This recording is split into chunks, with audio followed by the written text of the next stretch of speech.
ఇటీవల బాలయ్య బాబు వ్యాఖ్యాతగా వ్యవహరిస్తున్న అన్స్టాపబుల్ 4 ఎపిసోడ్లో ముఖ్య అతిథిగా పాల్గొన్న సంగతి కూడా తెలిసిందే.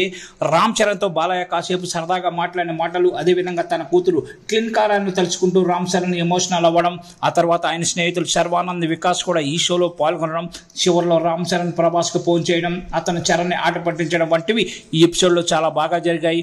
అయితే ఈ ఎపిసోడ్లో బాలయ్య అడిగిన ఒక ముఖ్యమైన ప్రశ్నకి రామ్ చరణ్ చెప్పిన సమాధానం బాలయ్యని సైతం షాక్కి గురిచేసింది అని చెప్పవచ్చు.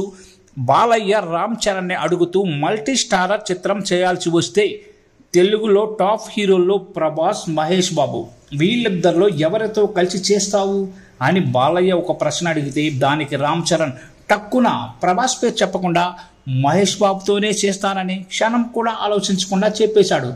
రామ్ చరణ్కి మహేష్ బాబు కంటే ప్రభాస్తోనే చాలా చనువు ఉంది.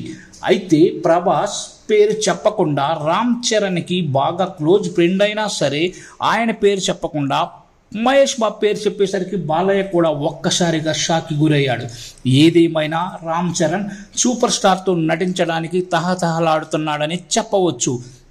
దీంతో మహేష్ బాబు ఫ్యాన్స్ సంబరాలు చేసుకుంటున్నారు. That is super star stamina అంటూ అందరూ సోషల్ మీడియాలో పొగడ్తల వర్షం కురిపిస్తున్నారు.